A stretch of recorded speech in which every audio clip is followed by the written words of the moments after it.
بسم اللہ الرحمن الرحیم۔ معزز ناظرین، آج کی اس تازہ ترین ویڈیو میں ہم آپ کے لیے لائے ہیں سلجوقوں کے سلطان الپ ارسلان کی مختصر سی کہانی۔ ویڈیو شروع کرنے سے پہلے ہماری گزارش ہے کہ ویڈیو کو پورا واچ کیجیے، ویڈیو کو اسکپ مت کیجیے گا۔ اگر ہمارے چینل پر آپ نئے ہیں تو ہمارے چینل کو سبسکرائب کر دیجیے گا اور ساتھ بیل آئیکن کے بٹن پہ کلک لازمی کریں، اور ویڈیو پسند آئے تو ویڈیو کو لائک، شیئر، کمنٹ لازمی کریں۔ سلطان الپ ارسلان ایک سلجوق سلطان تھے جو اپنے چاچا طغرل بیگ کے بعد تخت پر بیٹھے۔ انہوں نے 1063 عیسوی سے 1072 عیسوی تک حکومت کی۔ بہت بیدار مغز اور بہادر بادشاہ تھا۔ مشہور مدبر نظام الملک توسی کو اپنے باپ چاغری بیگ کے سفارش پر وزیر سلطنت مقرر کیا۔ اس کے عہد میں سلجوقی سلطنت کی حدود بہت وسیع ہوئی۔ پہلے ہرات اور چند ماورا النہر کو اپنی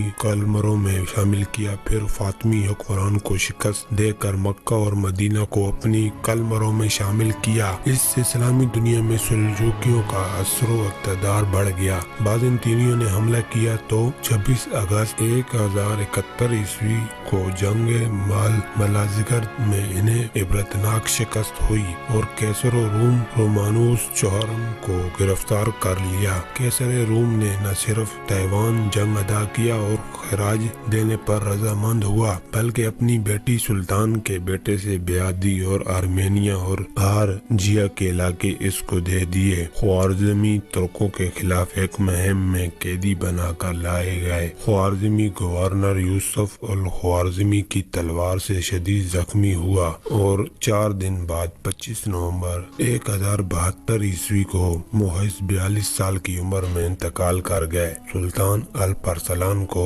میرو میں ان کی والد چاغری بیگ کے قبر کے برابر میں دفن کیا گیا۔ تو دوستو ناظرین، آج کے لیے اتنا ہی، ملتے ہیں نیکسٹ ویڈیو میں۔ اپنا بہت سارا خیال کیجیے گا۔ اللہ حافظ۔ جنگ ملازگرد یا جنگ ملازگر 26 اگست 1071 عیسوی 464 ہجری کو سلجوقی اور بازنطینی سلطنت کے درمیان مشرقی اناطولیہ میں لڑائی لڑی گئی، جس میں سلجوقیوں کی قیادت سلطان الپ ارسلان اور بازنطینیوں کی قیادت رومانوس چہرم نے کی۔ جنگ سے قبل سلطان الپ ارسلان نے بازنطینی لشکر کی پیش قدمی روکنے کے لیے معاہدے کی پیشکش کی، لیکن رومانوس ٹھکرا دیا، جس کے نتیجے میں موجودہ ترکی میں واقع جھیل وان کے شمال مغرب میں ملازگر کے مقام پر دونوں افواج کا ٹکراؤ ہوا۔ سلطان الپ ارسلان نے رومیوں کے خلاف شاندار فتح حاصل کی اور سلجوقی سلطنت کی حدیں اناطولیہ میں مزید آگے تک بڑھ گئی۔ یہ جنگ بازنطینی سلطنت کے زوال کا باعث بنی اور اسی جنگ کو صلیبی جنگوں کا باعث سمجھا جاتا ہے۔